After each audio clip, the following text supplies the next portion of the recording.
Hello, cruel, cruel world. My name is Dr. Shaham Das. I'm a consultant forensic psychiatrist. I assess mentally disordered offenders for a living so that you don't have to. I'm also an NHS doctor. You can call me the ominous Shahaminous.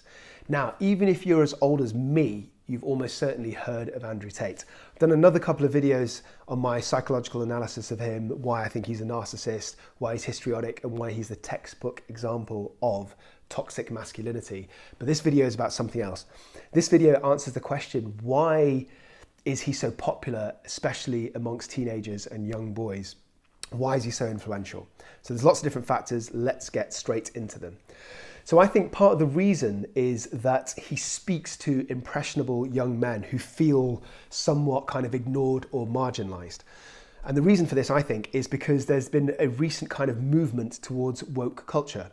So rightfully, people have been calling out misogynistic and sexist behavior and comments, like, for example, the Me Too movement.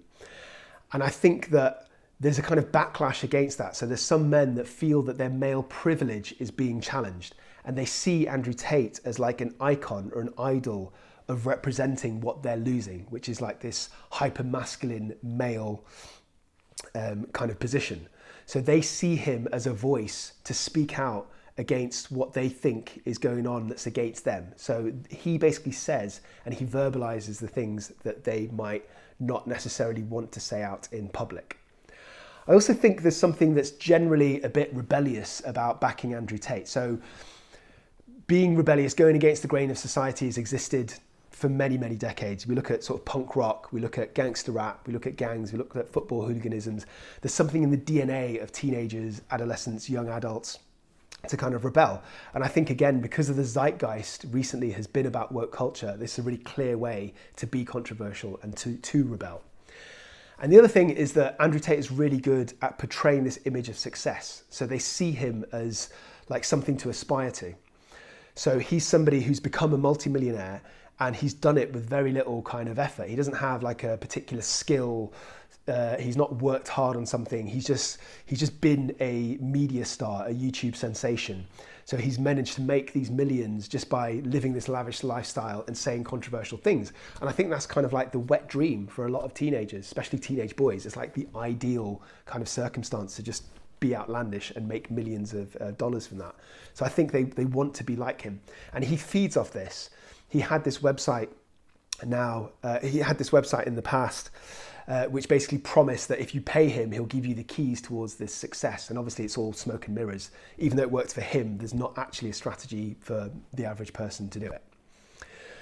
The other thing that I think can't be overlooked is the image that Andrew Tate has. So he does have this swagger, and he does have this kind of credibility. So he's got this rags to rich story. He grew up in abject poverty, but he still somehow made it. Also, he was a very successful kickboxer. So not only is he quite dangerous in his words, but I think he comes across as quite dominating, potentially quite physically imposing. And, you know, sometimes there's this aggression that actually comes out in some of the videos that he makes. And he's kind of cultivated this kind of cool image with his swagger. You know, he's got all the tattoos. He's really well-toned. I don't think he's particularly good looking, but he certainly comes across in a certain way. So I think that's all connected. So I guess another way of saying that is that other people who had his ideology won't necessarily have the same credibility as he's managed to have because of his visual image and his persona. The other thing that I think really stands out is Andrew Tate's personality. So even though a lot of what he said is malicious and senseless, he does it in a very succinct kind of way. He's really good at standing his own ground, and he can argue back very well against criticism. And the other thing is that a lot of what he says is quite pithy, and it's short and it's snappy, which is perfect for social media. So he makes these little comments. They're quite short. They go out as clips and they go viral. Some people find him funny. I think he himself thinks he's quite witty. So it's short, snappy, witty statements which can kind of explode in popularity. And I think this is really well reflected by the fact that even when he was banned off platforms, so when he was banned off Twitter, banned off TikTok, his own followers would repost his material. So that in itself would kind of add to his mystique and add to his whole sort of growth. And finally, I think that there's something that perhaps myself is even guilty of, which is that a lot of people don't subscribe to his way of thinking at all and don't agree with him, but they still, for a voyeuristic kind of reason, still follow him because we're drawn to controversy, we're drawn to drama. So sometimes people watch his videos or listen to what he's saying purely because you just want to hear how outrageous it is. And the problem with this is it kind of adds to his whole mystique and his persona. It adds to views, it adds to clicks.